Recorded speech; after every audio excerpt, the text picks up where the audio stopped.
For the first podcast, we have with us my good friend Rakesh, who's also part of a community called Indian Product Group that I run.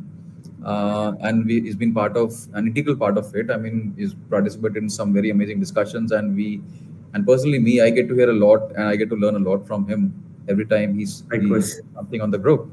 But I will now allow Rakesh to speak a little bit about himself, and then we can probably move on to the questions that we're going to ask him in this exciting podcast. Sure. Thanks, Saurabh. Yeah, so as you rightly said, the Indian Product Group has been very, very productive. We've been discussing many things, so it's really fantastic to connect with you and discuss a lot. So, yeah, quick intro. I run a company which is a tech company, predominantly focused on AI and other stuff related to AI.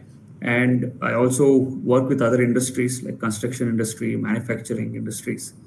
So what I've been doing is always bringing tech into the uh, verticals which do not generally welcome technology so easily.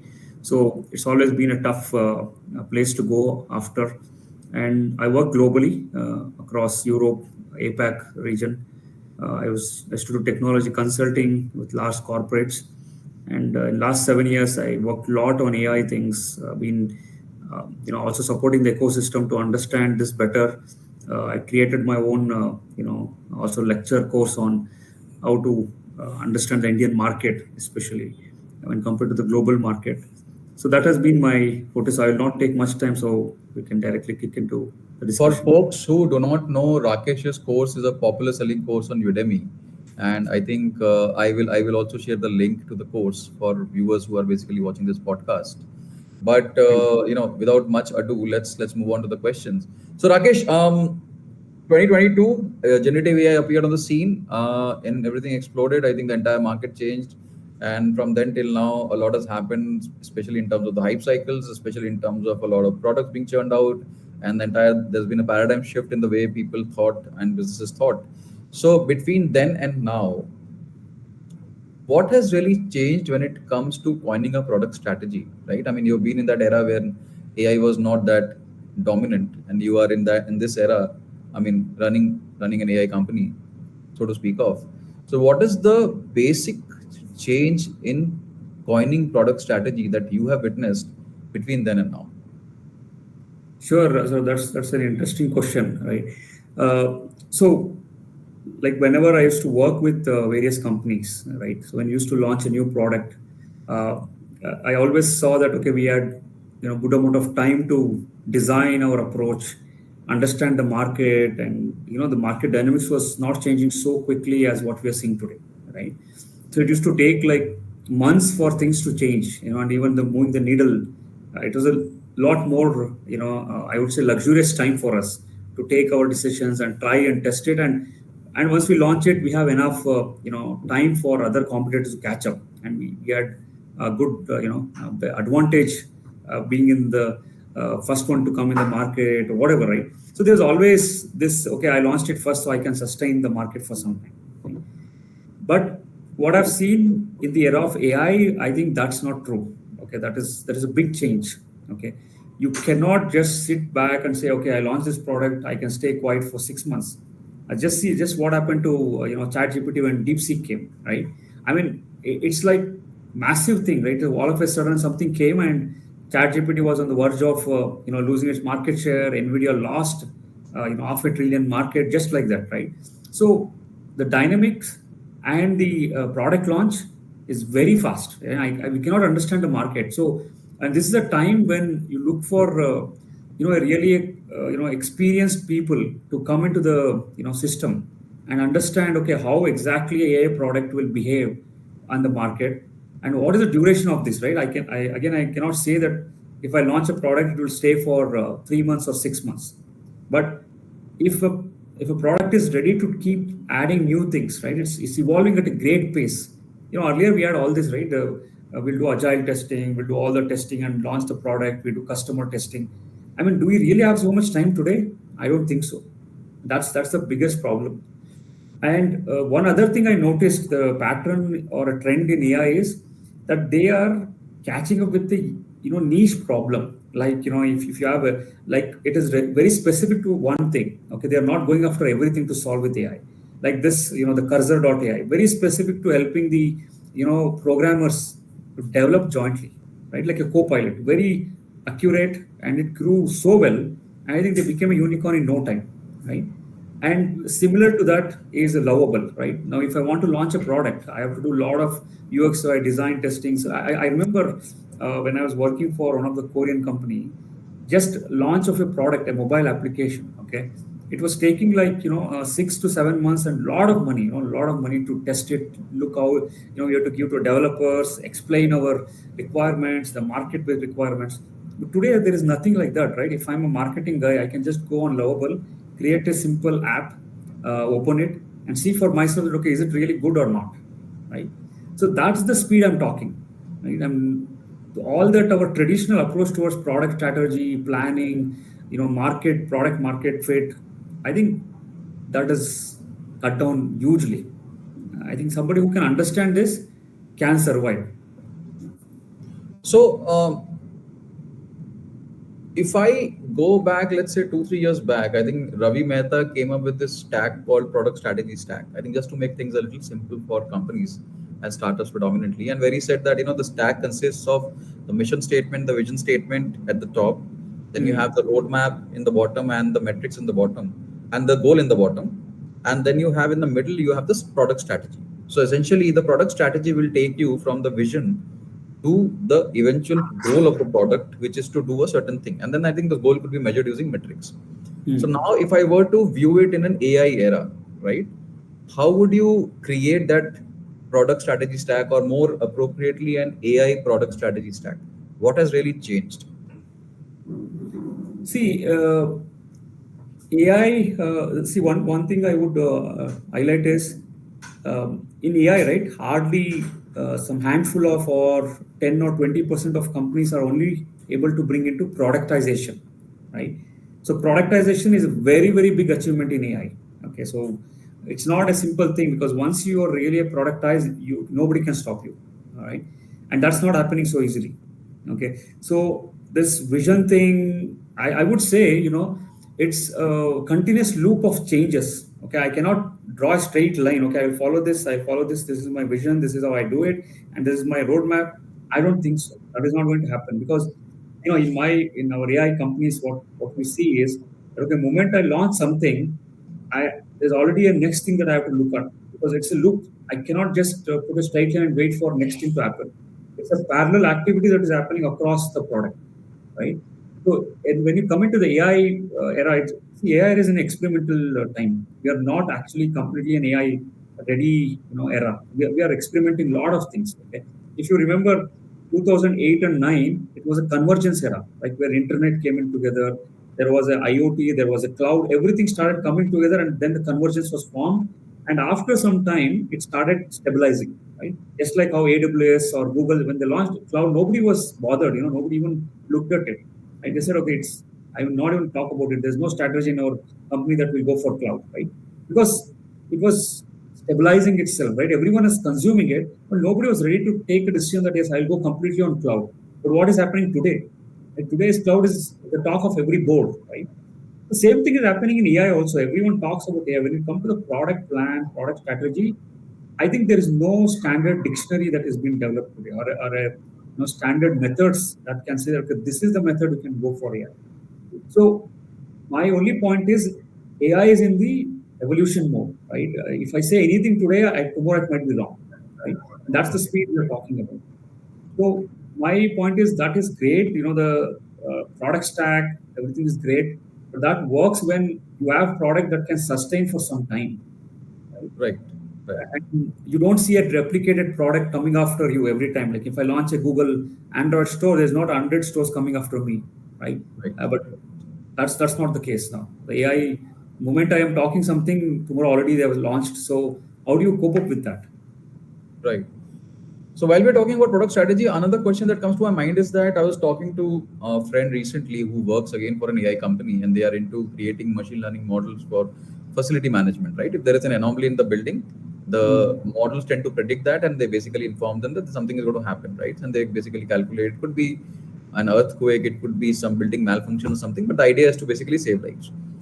So having said that, he said that it's what's strange is that although we have been using ANI, if I may use the term ANI or artificial narrow intelligence to define machine learning models which are a little primitive in nature to predict these happenings, he said that there's a lot of pressure on us from the board to implement generative AI. While Mm-hmm. there is no use case for an industrial undertaking like us or the kind of clients we deal with to introduce generative AI, except for maybe providing some kind of a chatbot or an interface to our customers for, or something like that. So I see, and while I talk to this friend and I've spoken to a lot of people over the past few months, I see that a lot of companies, especially the senior management, the CX level folks, are very, very anxious, to kind of leverage this generative AI wave in some way or the other.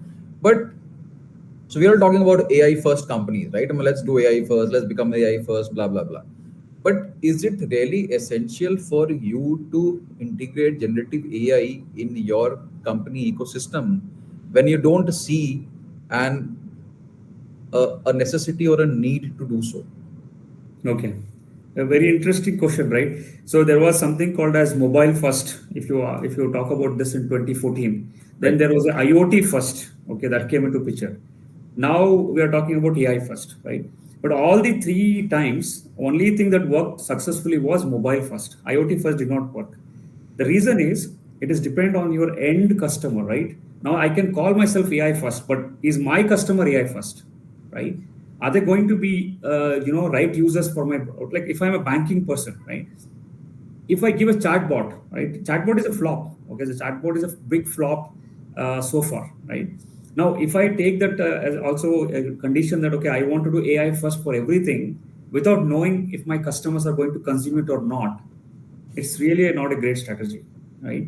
So AI first should first go, work reverse way, right? First, I have to go and understand, is my business really looking for an AI? Of course, that is a thing we have to do very thoroughly, because I'm not saying just get rid of AI. I'm talking about before you decide that you want to go AI first. First, look at what is that, because AI first has two meanings here. Okay, so they also started defining this. Okay, the AI first is one which is the entire stack, end to end, is an AI stack. Okay. If it is just AI, that means you're using some of the things which is partly an AI. Okay. Maybe your mobile application is doing a part of it, or your product is doing a part of it is an AI. So that is not really an AI, product. It's just consuming some percentage of it. But if it is an AI first, that means you're completely, on the AI stack, and you're putting all your, whatever strategy, plan, everything based on that. Now, when you're doing that, it's a big risk. Okay, you don't know the outcome. The AI outcome is still not clear for many people, right? So recently, I think Reptic AI or something, it erased the entire customer database. It went rogue, and it erased everything. Now, what is the answer for that, right? And that's why the big companies are scared, because I cannot just take AI first like that, right? So AI first should be in phases, and again, in that phases, they have to decide, okay, which area of my customer or my business needs really AI. I cannot just take, okay, I want to go for Gen AI. So what do you mean by Gen AI? What should I do with the Gen AI? When I don't know what my customers are looking for. Yeah, maybe startups have to play with this, terminologies and technologies. But if I'm going to sell for a big company, I want to sell a Gen AI product. What is that they're really looking at this, right? Because like I said, they will not just buy the entire AI stack just like that. So as a startup, if you're planning to do, look at your end customer. Okay, what is that area you're trying to sell? Right? For example, manufacturing is today looking heavily on AI first, meaning they want to consume take all their data which they have from IoT, from their machines, their customer service, and bring it to an AI stack, right? And that's the industry that is very interesting for somebody who's in that industry, right? But now let's go to the construction industry. They are not really looking at AI first, right? They're very different. They want different technologies, and there is a lot of still manual intervention is there. Unlike manufacturing, which is slowly moving to robotics, you can still play around with your AI for strategy and bring complete AI into that. But industry like construction, healthcare, there is some amount. So I think it purely depends on what is your end customer or end business that you're going to target, and based on that, you to design that AI first stuff. So essentially, at a horizontal or a vertical level, if I were to sum up what you said, it's probably like First of all, as a company, I have to make myself efficient and more productive. So I will use integrate AI into my day-to-day operations, whether it is Yes. marketing or sales or something, which will make my company efficient. And on the vertical side, that I would say that if I'm catering to the needs of let's say 10 industries or 5 industries, I would probably integrate an AI feature so that I will make their jobs more efficient and More more easy, efficient. Yes. right? So Yes. that's the overall approach. So I'm dog fooding my own solution in a way to ensure that my company is run in a very productive manner, but I'm also able to deliver maximum value to my customers, right? I To mean, my that is what customers. you just said. Yes. Now, Rakesh, I remember when I started my first company back in 2014, we were all talking about this term called MVP, and now it has been badly abused and, sold and, massacred, brutalized over the last 10, 15 years. But MVP, for people who don't know MVP, it's like the minimum viable product or Correct. the Yeah. one feature product that could cater to the needs of the customer. Now, Steve Blank and Eric Ries made it very popular, and I think the Lean Startup was a phenomenal book which covered the essentials of MVP. But now that we're moving more towards the AI era, is there something like an MVP, or this MVP is this really relevant now? Yeah, it's very difficult to say because MVP again, right? I mean, it is quite evident that we can keep using the terms, MVP and all that. But Should we say right, minimum viable model? If yeah, that makes sense. yeah, that is better. Sometimes the model that you're going to define, right? Is it first of all workable? Is it really making sense for us to work or not? And see, there is one more thing, right? Because as we are going closer to AI, your business knowledge has to be really, really good, right? Because I cannot develop anything that I don't know if the consumers are going to use or not, which is already there. It was already there before even also, right? But now that we are talking about AI era, I need to know, okay, if I'm doing this product now, right, to check my market or whatever, it's hardly 24 to 48 hours. That's what I use my MVP for. I cannot use it for like a month or 2 months to keep and check my MVP. Is it really good or not? I think that period has been, squeezed a lot. So you have very limited time to do all that because as I gave this multiple times, this example of Lovable, right? MVP can be developed in 48 hours for me to check, okay, is this really workable or not workable solution, right?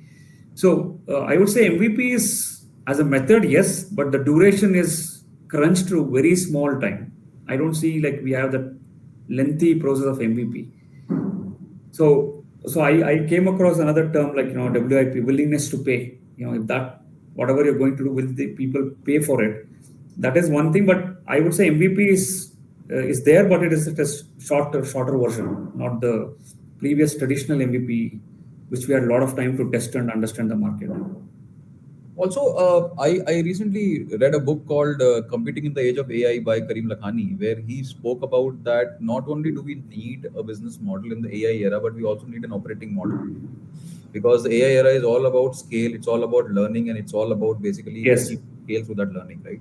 So earlier we toyed with the idea of a business model, which is essentially the way you make money. An organization makes money, and then you had that, the entire business model canvas that where you Yeah. would Yeah. basically that was what was relevant to some extent for a lot of companies. But essentially, with startups and the lean startup canvas came. This was basically a subset of the same, the canvas, the business model canvas. But now we are talking about a completely different concept called operating model, right? Where we are talking about scale, where we are talking about network effects, where we are talking about learning, right? And I think network effects is nothing but again what Andrew Chen wrote about in the cold start problem, right? Which we keep talking about in the group. So how would a company basically transform itself into a digital AI first company and basically redefine the way business is done by creating an operating model that will help the company achieve a certain scale using the learnings and the insights it makes through the network that it has or the network effects that kick in. Let's talk about a consumer tech product which basically has access to network effect. Yeah. See that is the big advantage we have in Indian market. Okay, if you honestly ask me, if imagine for a second if ChatGPT was coming from India, I think the amount of data we have is unmatchable. Okay, even though it's US or Europe, the diverse data that we have here in India, I think it's cannot be matched anywhere in the world, right? It's be it a language, be it a tone, be it a way they're talking to each other, be the way the business is done. If you can bring all that into a system, I think the operational data that we have today is unmatchable. But we are not able to take any advantage of it because we don't have that system in place, right? We are all giving that data back to companies like ChatGPT or Cloudy or DeepSeek or whomsoever is going to use it. They are consuming our data, right? So that is the biggest issue I see now, right? Because we have data, we want to scale it. So any product you're launching today, I think, as I pointed out, the network effect, right? And that is much better in Indian scenario. If for a minute I take maybe Zoho or anybody is the size of comparing to ChatGPT kind of thing, I think Zoho might have huge data about business, right? How business is happening in India. I think no one else will have so much data, right? How SMBs are talking to each other. What's the kind of decision making takes time in sales. Everything they have a data now, right? So that's the big advantage we have today. So if you're launching any product, you should consider that your product gets the input from this kind of ecosystem. So your product is automatically becoming better and better, and much powerful AI tool or a platform or whatever. So like in our example, we have today close to around a 10 million data set of each feature what we are doing developing, right? So today, because of that benefit, as I told, the amount of data that we are getting into our platform, we are able to develop features in a matter of in a week, which used to take earlier was 6 months, right? So that any product you're launching in India should have that option to consume the data coming from your customer, reusing it to make it better and better, right? So earlier, the any simple product what you're talking, once I give it to my customer, I don't get any of the data. I think they're losing the market continuously because they're not able to understand what the customer wants. But if your AI product can have that kind of understanding, continuously learning loop, right? It's we cannot stop it. So one example I will want to highlight here is all these LLMs today, right? It's generic, right? ChatGPT is generic, DeepSeek, Cloudy. They are yet to launch, okay, LLM for manufacturing, LLM for maybe this one. So imagine if I am launching a product in India, I can say LLM for maybe Karnataka or LLM for maybe for Maharashtra, because that's the kind of competitiveness that we can bring out of India, right? If you're launching this product, and that automatically derives a lot of benefits, because that means your product has learned 10 times better than ChatGPT or anybody, right? So I see there should be an opening. The operating model should have always an option to welcome the data from the end users. If that is done in the product, I think you are at a driving place. But do you think a company like ChatGPT or Anthropic will basically take that pain and create these different models for different industries? Because that is a very cumbersome job, right? I mean, to basically redefine and create models specific to industries, because there are so many 100,000 customizations that would be required for a specific industry, because it's a broad term and there are multiple and umpty number of processes inside companies. There are so many differences in the way companies work and all that. So, or you're saying that companies should probably create their own LLMs, or rather small language models which cater to their specific needs. That's something that you're arriving at. Yeah. So to answer first, yes, you're right. See, ChatGPT and Cloudy will should actually, in reality, tomorrow, like how when we considered Google, it was always Gmail, Google search, right? We never considered them as a cloud player, but Right. Google, forced themselves into the cloud industry, right? They said, okay, I'm also going to give you a cloud that is vertical cloud for maybe a different industry and all that today, right? But still, they were not so well defined themselves. Even Amazon or anybody, right? The cloud for manufacturing is different, cloud for retail. No, they have not done that. Of course, they have built a stack for it. But now coming to this question of LLMs, right? The companies today have an opportunity to go for open source. Okay, now that's another beauty that is happening in LLM industry. So we took a lot of time for like it was Android OS, Apple OS, then maybe Microsoft OS, and that is Windows OS, and maybe something, right? And after that, it never came. Nobody else came into that market. It was always Android OS or Apple OS. Right? There's only two OS that is existing today. Comparing to 2009, there were around 14 different OSs, right? Mac OS, Symbiosis, Nokia OS, Samsung OS. Now, what has happened today here, right? The LLM is not like that. LLM is evolving so fast. Today, we have a lot of open source LLMs, and that's where I'm seeing a lot of big companies are trying to take that advantage. Okay, and they're trying to pour in their data and make their own LLM. I don't want to put all my data into ChatGPT or Cloudy, right? I don't want to do that. But what I've heard recently in my experience talking to customers is that, look, I have a 10 years of data. How do I use it? All data, right? I'm not asking them to say, oh, give me only customer data, give me only employee data. They are saying, I want to just push in all my data and make use of the LLM. So that is the best way that will happen here, where I think ChatGPT and Cloudy cannot do that, right? They might say, hey, take my platform and do it for yourself, but still they will not.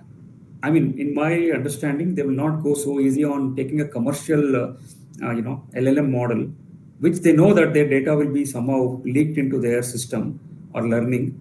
I think most of the large corporations are already planning, or some have already developed it. They're not announcing it because it's for their own purpose. I think they're already using it. So one of the tenets of product strategy has always been the creation of a plan which basically delivers maximum value to the customers, right? I mean, any Mhm. industry, the product strategy is predominantly the same. Now, one of the things that the LLM, which is it's a non-deterministic system, right? I mean, it's basically works on reinforcement learning. So whatever it churns out or spits out in terms of the output, the output tokens is probabilistic in nature, right? It's not a very certain fixed rule based output that you get. So we could conveniently say that the social currency of LLM is not trust. I mean, we cannot trust what an LLM produces, right? Hmm. It has the capacity to hallucinate, it has the capacity to misdirect, or all those things. Having said that, do you think an LLM can provide a value from a product strategy standpoint? Because if I don't trust what your LLM is doing or producing, how do I actually deploy it in my ecosystem and ensure that it provides maximum value to my customers? Yeah, see, that is today it is 50-50, right? So some people have completely, considered LLM can play a big role, okay? And the other 50% of the companies are like in midst of like, especially a trust-centric, companies, right? Which is selling completely on trust, right? Be it like banking or insurance firms or investment firms. They're a bit skeptical on LLM, right? They don't want to just launch it like, okay, I'm going to launch like just like that, right? But whereas the industries like manufacturing, retail, or maybe any other segments which are very much having data and they want to consume it and see what value they can bring. Okay. So, for example, I was consulting to one of the port. Okay. So they came up and said, hey, you know what? I have all this shipping details, everything I have. I want an intelligent, tool to automatically fill. Like finally, they ended up saying that I want an agentic AI. Okay, but now to build an agentic AI, I need to build the entire stack. Okay, the LLM stack, and we cannot use any commercial thing. And that's the kind of industries who will be banking on it, are ready to experiment it because they don't have direct impact on anybody. Okay, they want to first build it, use the stack, and they feel it, they're good. They can implement it. But whereas banking and investment firms or insurance, etc., I think they will take some time really off to define it and give to the customer. And maybe they'll launch it in small phases. Like see, when they launch chatbots, chatbots is kind of, I would say, very, very nascent stage of LLM, right? Very nascent because I can develop my own algorithm and okay, you ask me X question, I will answer X, Y, right? But today, that is gone, right? The LLM will take care of it and learn on its own and start answering based on all the data you pushed me from last 10 years. Now, you are right, it might hallucinate. We don't know if it will give the right answer always. To reach to that confidence level, I think it will take some time, maybe another a couple of years more to really get into that understanding that, okay, if I launch an LLM, this can add maybe X value to my customers.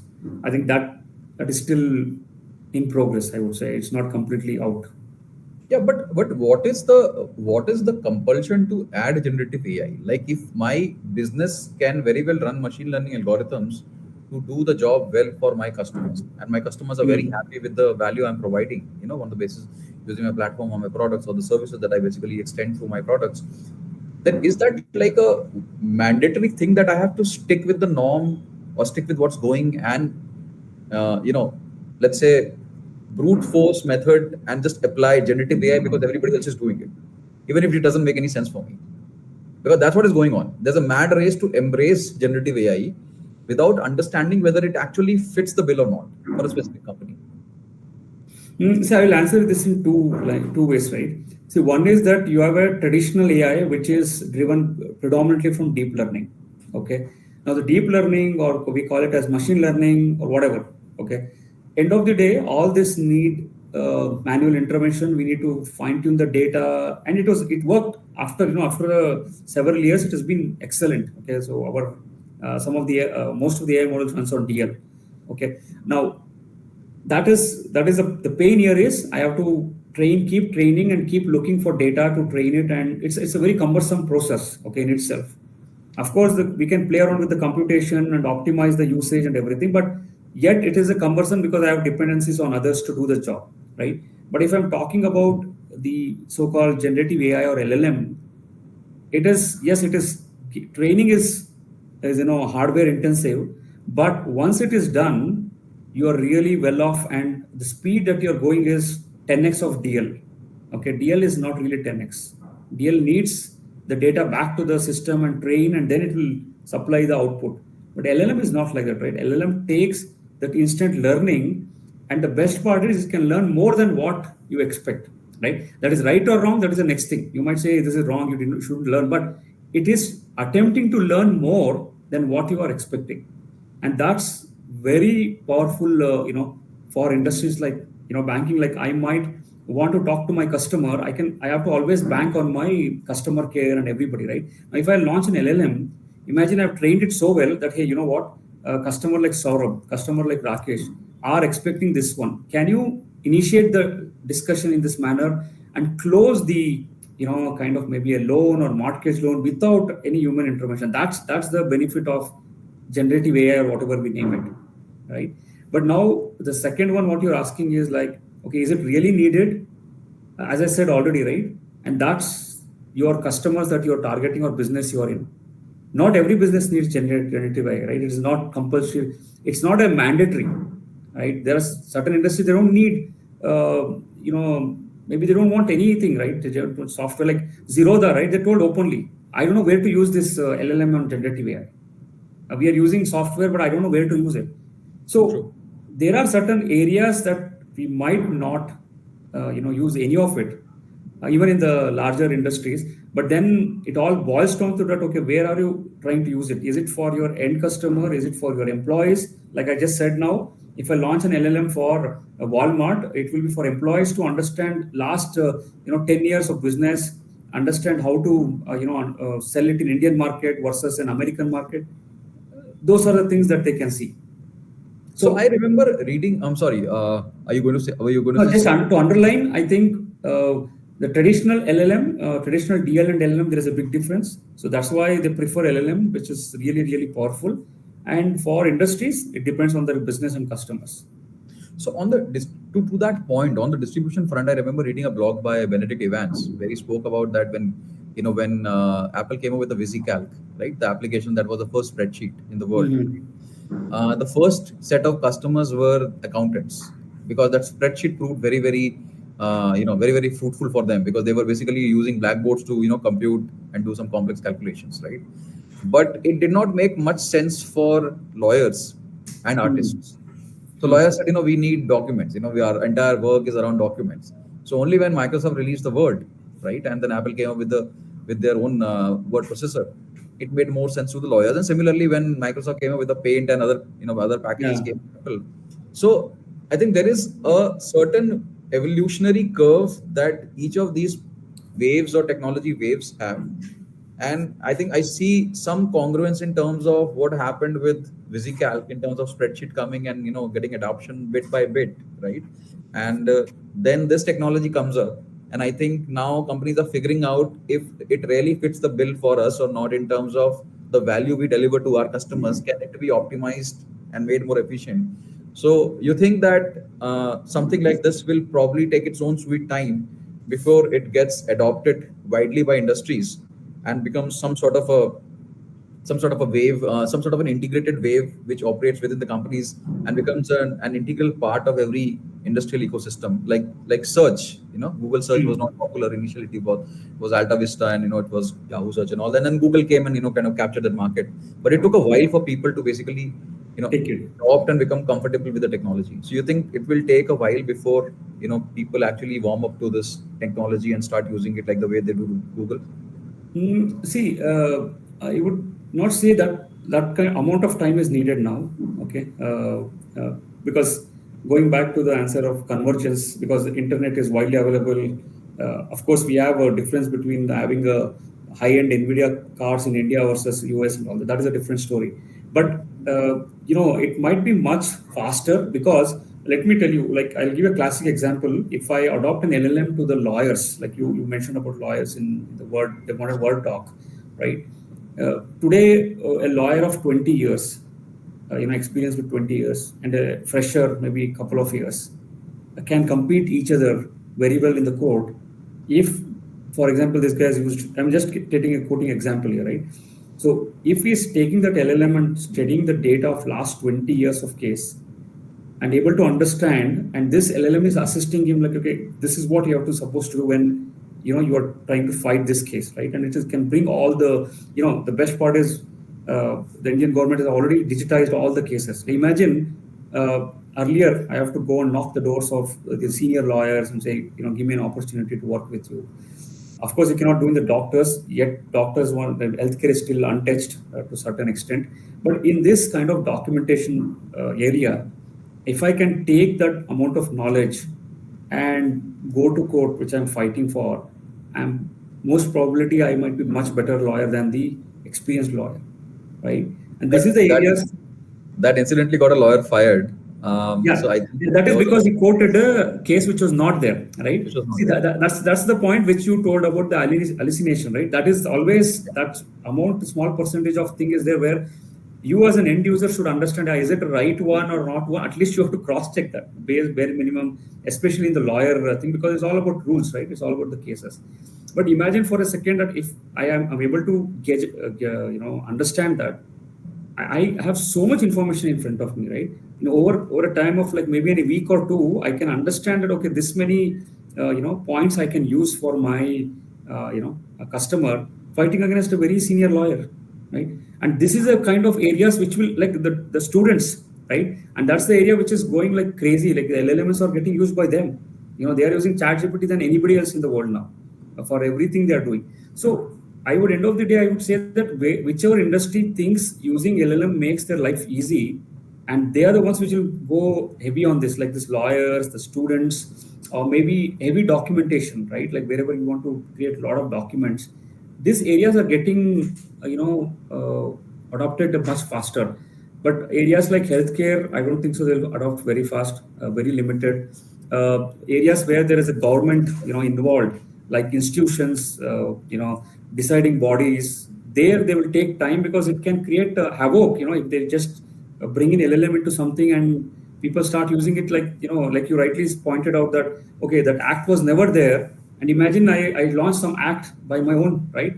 Maybe a Farmers Act or Citizen Act, which was some act which was never existing. That's very dangerous. So they cannot allow in those areas. But yes, there are certain areas like the students, colleges, universities, they are heavily using LLMs now for all their homeworks, creating a notes, creating question papers, everything they're using it. So from the user's perspective, I would say that it is more like a co-assistant to you. An assistant will basically help you do certain things, and you'll probably improve the velocity of doing those things. But there Yes. are certain trade-offs that you'll have to be mindful of. Now I'm going to venture into a very very different. Now that I am based out of Lucknow and UP, and I want to evangelize product management inside my own state, I'd like to basically ask you that for entrepreneurs or product guys who are trying to build something in the AI space, let's say something in the application layer or something on the foundation model layer, uh, what is your advice to them if they want to build in deep tech? And if so, let's say there's a guy who wants to build the next foundation model from India, a sovereign model, basically Okay. which speaks in Hindi, or maybe something on the lines of what Sarvam is doing. Or there is a guy who wants to build an agent or an agentic ecosystem, or there is a guy who wants to solve, let's say, an agricultural based problem using building something on the application side, right? So, what would be your advice if somebody wants to do that today? Uh, See, if that is the case, like, if you want to build something from the scratch, it is time consuming. Okay, let me be honest, because somewhere we have lost that, chance to have all the stack in India and do whatever we want. Right. What I would do is, unless, if we are, if you have a ecosystem that funds heavily for R&Ds, we are good, we are fine. But it is not. As a matter of fact, we need money to run the business, right? I'm talking from the founder perspective, right? I'm not talking from the technology perspective. If that is the case, I would first venture into an application layer, okay? Because that's the area where I can quickly look at a problem statement and try to solve it, and start, generating revenue, and start whatever is possible, and go for a pitch, VC, or what, that is the next thing. My strong suggestion is look at the application layer, okay? And there are enough number of problems that is happening in India, right? When compared to Europe or US, there are a lot of problems are already sorted. They have to either generate new things or create such a way, like, see, autonomous driving is not needed in India, right? I cannot, because it will kill off all the jobs in India, right? So will not easily, government will not try to adopt it. But whereas in Europe and US, they have lack of drivers, right? Automatically, they make sense for them. So they're trying to solve a problem which is not the same as India. So India problem is very different, right? If you're trying to solve a problem, say UP, take an example of UP itself, right? What is that really this application layer can bring in? On classic example, I'll tell you, radiologist in India, okay? It's a huge crunch of radiologists, okay? If you go towards villages or rural areas, there is no expert radiologist, okay? So they have to send, they will take radio, the x-rays or whatever, and send it to a city somewhere, and then they will analyze it and they'll send it back to them, right? What if I build an application layer that can do this job without waiting for this radiologist to come in, right? So that is the place where you can solve, right? This is one example.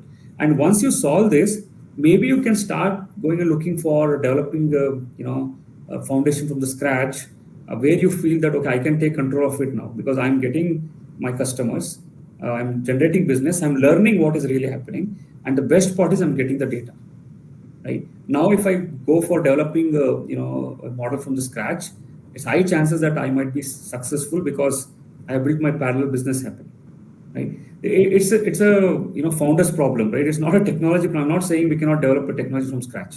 100% we can do it, but do we have enough funds and time and ready to sacrifice 2 to 3 years without any funding? That is possible. So I would say application layer, go for it, solve a problem, start generating revenue, and then look at developing something on your own.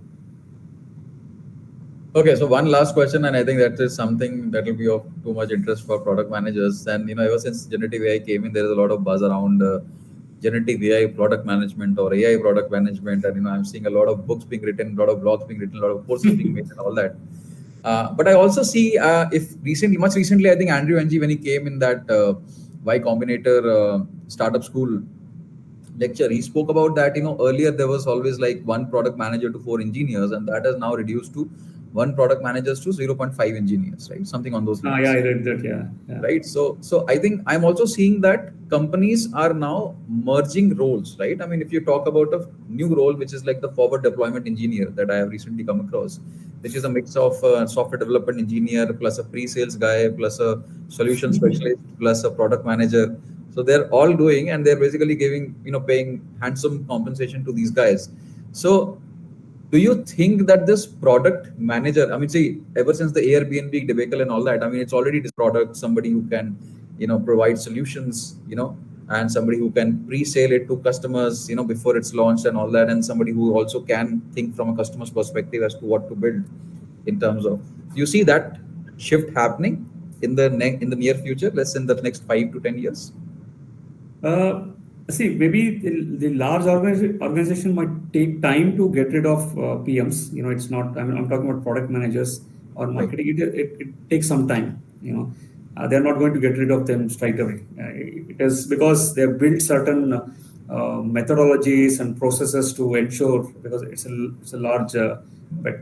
But when you talk about the new age startups or maybe new age unicorns, I don't see they will be interested in having a product manager specific, because when I can understand what is happening in the market, when I know, okay, what tech might work, what kind of design I can do, available for me, in front of, in few minutes I can develop it. I would not see. I don't see that a PM will be relevant anymore for these kind of companies, because earlier, if you go for any startup, they always have this, and especially the unicorn or funded one. Okay, I want a PM, I want a product manager. It's the best product manager who created. Maybe this was a success story of this manager. But today, we don't hear such things, right? Especially in the era of, I mean, like, look at Facebook, right? The people they've hired today, three or four guys, they're paying them like $200 million as salary, right? I mean, it's crazy money, right? And nowhere they're saying is a product developer or is a product manager, right? They're all saying that they're a developer. So what does it signify? That I think we are moving to a place where one person can do multiple things, or newer startups will look at, okay, how to bring together and reduce this segmentation of product marketing, product sales, or product managers. I think that's not going to exist. I think to add to that, also the fact that when initially a lot of product managers who did not like code, right? I mean, I've read Marissa Mayer's personal journey, and when she herself has said that when she came inside Google, she felt that she was not very great at coding, right? But Mm. she basically understood the customer perspective very well. So she Yeah. moved to products, and then she started basically spearheading products and product initiatives inside Google, and then that's what basically took her to the top. A lot of folks in the product management industry in India per se, even in the Valley to some extent, I would say that are not guys who are ace programmers or who are good programmers, right? I mean, they've Mm. not had a programming Yes. career. Yes, Maybe they that's did right. MBA and then they joined. So they really don't have a technical understanding of how a product works.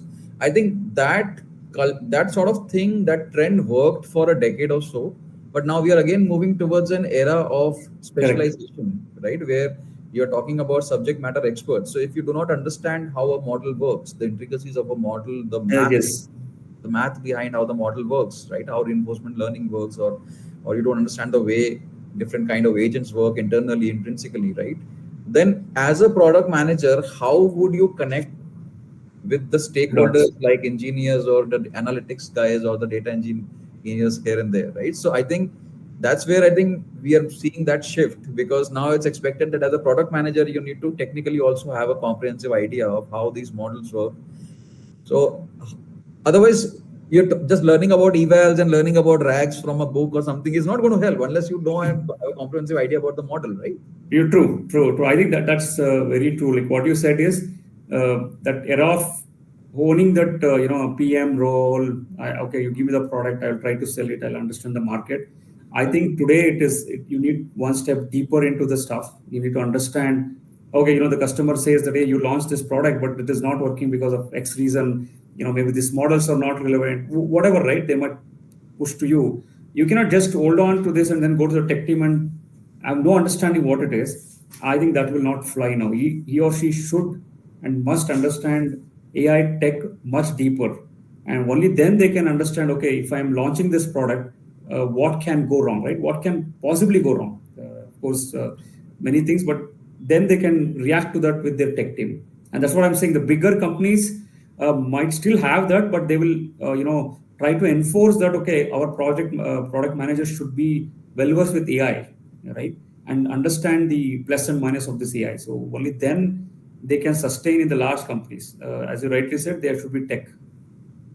So now we started with the topic coining AI product strategy for companies, right? So assuming that there will be a bunch of product managers left in the next 3 to 5 years, what is your word of advice for them if they were to coin product strategies, or if they were to basically become specialists in creating and crafting AI product strategies? What would you advise them to do, and how should they basically transition to that role, in this rapidly fluctuating AI era? See, my one straight answer is they have to take tech seriously. And because as already we spoke a lot about all the companies are looking for Gen AI, everyone is going to adopt it end of the day, right? We cannot say that because I am product marketing, I'll just hold on to it. I'll not bother too much about it. No. I think the product managers now looking at more than the methodologies of selling, methodologies of developing a new feature, they have to go a bit deeper. I'm not saying that go and learn coding. That's not what I'm saying. What I meant to say is that understand how this AI tech really works. And practically, I'm not saying just read the textbooks and just go with it. Go sit with those, developers, sit with those, events and conference where they talk technically how AI can impact, right? If they can absorb this knowledge, I think they're still relevant to the industry because they can shape up this, right? Like now, we just spoke about they can be vertical LLMs. That's a huge opportunity, right? If I call myself, I'm a product manager, LLM expert for banking, right? I know in and out of banking, like compliance, like technical, stack. I'm the right guy to hold on to this position for a long time. But if I'm just a traditional PM, I think my seat will be vacated. I don't see I'm relevant there. So one sentence is learn AI tech to a level that you can understand its implications and what all its applications are. Absolutely. And so, for folks who do not understand this industry very well, LLM stands for large language models, and the companies that are basically creating some of the best and most sophisticated LLMs are companies like OpenAI, Anthropic, and Mistral AI, and a bunch of other companies. I think DeepSeek R1 and R3 are the latest entrants to this LLM race. Having said that, what Rakesh and I spoke about also involves agents, which are basically hands of the LLM, right? If LLM is the brain, these agents are hands, and they are basically capable of taking a particular action. Let's say you want to book a ticket or something, an agent can basically help you do that. So, for more information, you can basically browse the web. You can basically go and read these very interesting research papers. I think one of the papers that I would specially recommend for you to read if you are starting in this direction is to paper called "Attention is All I Need," and Hmm. that's the paper that basically started everything else. And but having said that, there are boatloads of papers that Google has published, that Anthropic has published, and even Apple has recently published a very controversial paper. You should read that paper to get a basic hang of how this industry operates and works. But if at any point in time you have any doubts, you can always write back to us. I will mention my email so that you can always write back to us for any kind of clarification. Rakesh, it was a pleasure hosting you, and in spite of all the technical hurdles we faced, hopefully we've been able to technically take care of that and sort it out. But hopefully our message will reach loud and clear to all the audience here in UP and other North Indian states. And thank you so much. And it was actually a pleasure and a privilege to sit with you and hear from you. I personally learned a lot from you, so thank you so much. Same here. Same here, sir. I'm very happy I was able to share some of the learnings which I got and also learned a lot from your side. So pleasure talking to you. And anything that you want to know more, please always feel free to reach out to me. Sure, Rakesh. Thanks a lot. Okay, bye. Bye. Thank you so much, Saurabh.